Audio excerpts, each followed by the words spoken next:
में सबसे पहले बात अमेरिका और रूस के बीच हुई हवाई भिड़ंत की। रूस के नेशनल डिफेंस कंट्रोल सेंटर ने यह दावा किया है कि अमेरिका के न्यूक्लियर बॉम्बर रूस की सीमा की तरफ बढ़े चले जा रहे थे, लेकिन ऐन वक्त पर रूस के लड़ाकू विमान ने उनका खेल बिगाड़ दिया। रूस और अमेरिका के परमाणु विमानों के इतने नजदीक पहुंचने से दुनिया में खलबली मची हुई है।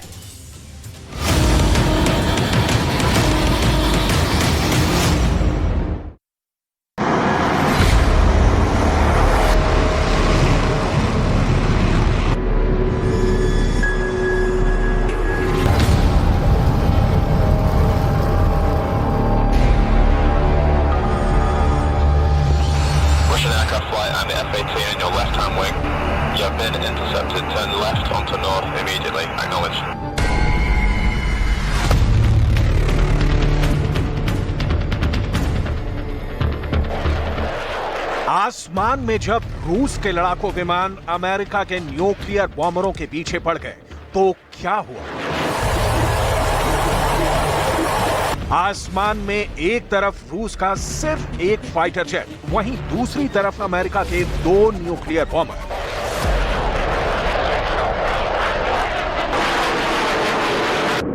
रूस के फाइटर जेट ने आसमान में अमेरिका के दोनों लड़ाकू विमानों को घेर लिया।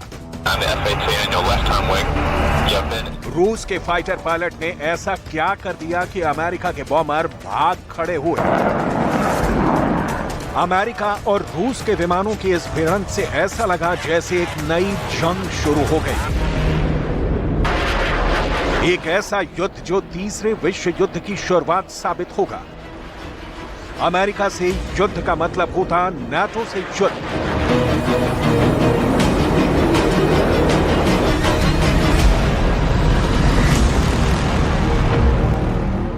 एक ऐसा युद्ध जिसकी शुरुआत तो आसमान से होती, लेकिन आसमान से लेकर धरती और समंदर तक सुलग उठते। रूस के the national defence control centre ने बहुत बड़ा दावा किया है। द नेशनल डिफेंस कंट्रोल रूस के रक्षा मंत्रालय के मातहत काम करता है, जिसके मुताबिक रूस के सिर्फ एक लड़ाकू विमान ने अमेरिका के 2 न्यूक्लियर बॉम्बरों को भागने पर मजबूर कर दिया। रूस के the national defence control centre के मुताबिक अमेरिका और रूस के विमानों के बीच की भिड़ंत बाल्टिक सागर के ऊपर हुई। दावे के मुताबिक अमेरिका के 2 B-1B बॉम्बर रूस की सीमा की ओर उड़ान भर रहे थे। इन बॉम्बर को आगे बढ़ने से रोकने के लिए रूस की तरफ से एक Su-27 फाइटर जेट को उतारा गया और Su-27 फाइटर जेट के आसमान में मोर्चा संभालने के बाद अमेरिका के दोनों बॉम्बर भाग खड़े हुए। अमेरिका के B-1B बॉम्बर को महाशक्तिशाली विमान माना जाता है। B-1B बॉम्बर को लेकर दावा किया जाता है कि ये विमान एक बार की उड़ान में दुनिया के किसी भी कोने में परमाणु बम गिरा सकता है। इस बॉम्बर को घातक सटीक स्ट्राइक करने में माहिर माना जाता है। ये बॉम्बर कितना खतरनाक है, इसका अंदाजा इसी बात से लगा सकते हैं कि अमेरिका ने अपने इस न्यूक्लियर बॉम्बर को किसी भी दूसरे देश को नहीं बेचा है।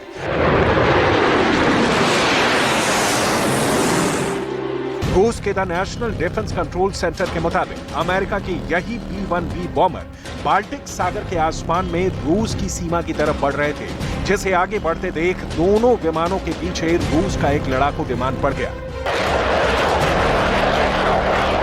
इस घटना के सामने आने के बाद B-1B बॉम्बर के रडार क्रॉस सिग्नेचर वाले दावे पर भी सवाल उठ रहे हैं। अमेरिका दावा करता है कि B-1B बॉम्बर का रडार क्रॉस सिग्नेचर भी काफी कम है, जिसके चलते दुश्मन के रेडार की पकड़ में आने की संभावना भी बहुत कम होती है।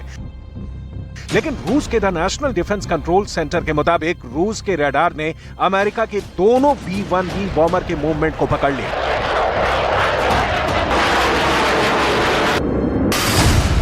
रूस के नेशनल डिफेंस कंट्रोल सेंटर का दावा है कि रूस के रेडार ने दोनों बॉम्बरों को बाल्टिक सागर के ऊपर रूस की सीमा की ओर बढ़ते देखा। रेडार से सिग्नल मिलते ही रूस का बाल्टिक फ्लीट एक्टिव हो गया। इन विमानों को खदेड़ने के लिए बाल्टिक फ्लीट के एक Su-27 फाइटर जेट ने मोर्चा संभाल लिया। चंद मिनटों में बाल्टिक सागर के ऊपर आसमान में एक तरफ अमेरिका के 2 B-1B बॉम्बर आगे बढ़ रहे थे, वहीं उनकी बढ़त को रोकने के लिए दूसरी तरफ रूस का Su-27 फाइटर जेट उतर गया और रूस की हवाई सीमा से अमेरिका के बॉम्बरों को खदेड़ने के बाद ही लौटा। रूस यूक्रेन युद्ध के शुरू होने के बाद अमेरिका और रूस के विमानों के बीच भिड़ंत की ये पहली घटना नहीं है। इससे पहले रूस के लड़ाकू विमान अमेरिका के साथ साथ ब्रिटेन के विमानों से भी टकरा चुके हैं। यूक्रेन युद्ध के दौरान दुनिया के अलग अलग हिस्सों में रूस के विमान कैसे जंग जैसे रुख अख्तियार कर लिए हैं, आगे बढ़ने से पहले इसे जान लेना जरूरी है।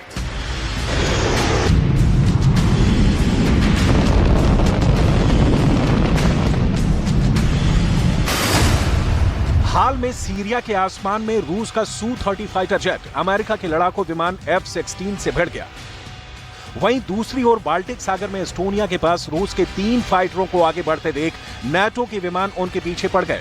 तीसरी घटना काला सागर के ऊपर की है, जहां ब्रिटिश वायुसेना के जासूसी विमान RC-135 रिवेट ज्वाइंट विमान को रूस के Su-27 विमान ने भागने पर मजबूर कर दिया। रूस की वायुसेना के हालिया इन तीनों भिड़ंतों पर गौर करें तो एक समानता साफ दिख जाती है। रूस के लड़ाकू विमान अमेरिका, एस्टोनिया और ब्रिटेन के साथ भिड़े। अमेरिका यूक्रेन का सबसे बड़ा मददगार है। एस्टोनिया यूक्रेन का खुलकर साथ दे रहा है। ब्रिटेन ने भी यूक्रेन की मदद में अपने हथियारों के गोदाम के मुंह खोल रखे हैं। अमेरिका, एस्टोनिया और ब्रिटेन तीनों नाटो के सदस्य देश हैं। तीनों यूक्रेन के मददगार देश हैं और रूस के दुश्मन नंबर 1।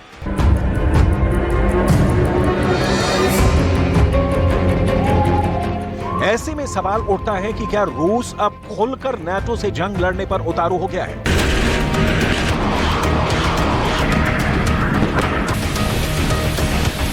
ये सवाल इसलिए भी बड़े बन गए हैं क्योंकि अमेरिका के सेंट्रल कमांड ने रूस पर यह आरोप लगाया है कि रूस के विमानों ने सीरिया के आसमान में अमेरिका के फाइटर जेट को 2 बार इंटरसेप्ट किया है। अमेरिका ने इस घटना का वीडियो भी जारी किया है।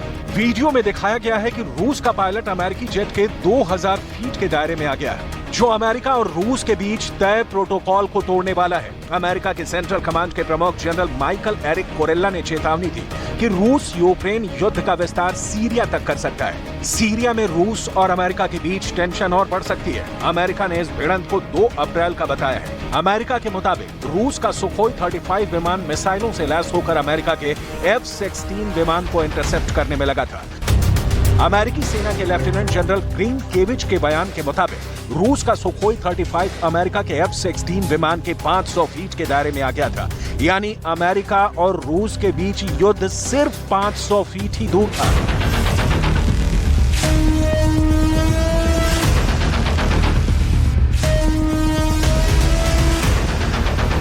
दावा तो यहां तक है कि ऐसा पहली बार नहीं हुआ है। सीरिया के ऊपर रूस के विमानों ने अमेरिकी जेट्स को 2 अलग अलग मौकों पर इंटरसेप्ट किया है। अमेरिका ने उन दोनों मौकों का वीडियो भी जारी कर दिया है।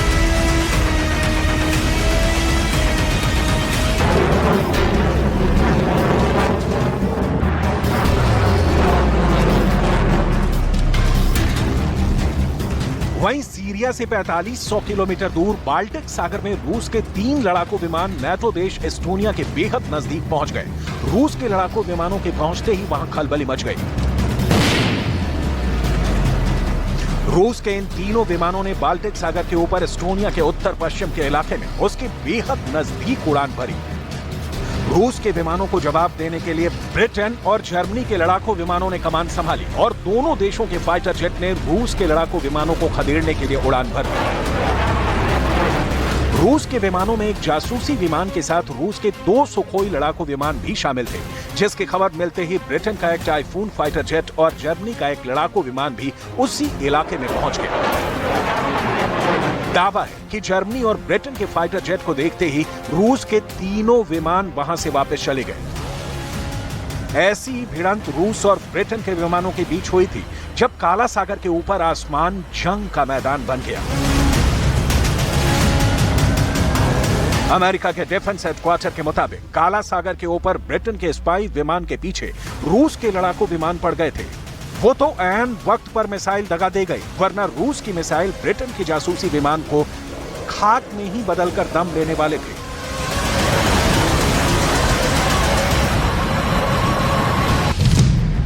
दावे के मुताबिक ब्रिटेन का जासूसी विमान RC-135 रिवेट ज्वाइंट ब्रिटेन से टेक ऑफ करके यूक्रेन सीमा के नजदीक काला सागर के ऊपर उड़ान भर रहा था। उस वक्त RC-135 में ब्रिटिश वायुसेना के 30 ऑफिसर्स और टेक्नीशियंस मौजूद थे। RC-135 रिवेट ज्वाइंट विमान को हवा में रेडिएशन के स्तर को मापने में महारत हासिल है। दावे के मुताबिक उस वक्त भी RC-135 यही काम कर रहा था। वो काला सागर के इलाके में परमाणु गतिविधि का सुराग ढूंढने में लगा था। तभी वो गश्त लगा रहे रूस के Su-27 की नजर में आ गया। अमेरिका की लीक हुई खुफिया रिपोर्ट के मुताबिक काला सागर के ऊपर गश्त लगा रहे रूस के लड़ाकू विमान को उसके कमांड सेंटर से ब्रिटिश खुफिया विमान को मार गिराने का आदेश दिया गया। इसके बाद रूस के Su-27 के पायलट ने ब्रिटिश RC-135 पर एक मिसाइल फायर कर दी।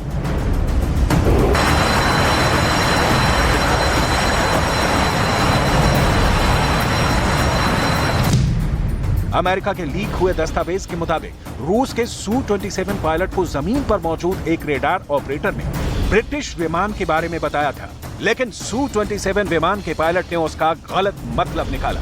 रूस के पायलट को लगा कि उसे ब्रिटिश विमान पर मिसाइल फायर करने की इजाजत है। इसके बाद रूस के पायलट ने ब्रिटिश जासूसी विमान पर निशाना साधा और एक मिसाइल फायर कर दी। गनीमत यह रही कि मिसाइल में खराबी आ गई और तीसरा विश्व युद्ध टल गया।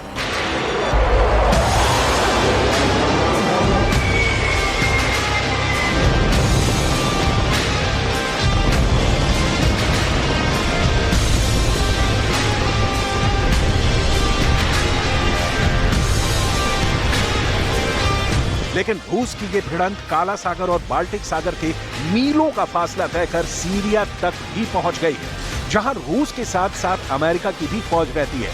वहीं बाल्टिक सागर में भी अमेरिका के न्यूक्लियर बॉम्बर की मौजूदगी को बहुत बड़ा इशारा माना जा रहा है। वो तो गनीमत रही कि अमेरिका के दोनों बॉम्बर पीछे मुड़ गए, वरना अगर रूस और अमेरिका के विमान आपस में भिड़ गए होते तो तीसरे विश्व युद्ध का टलना नामुमकिन होता।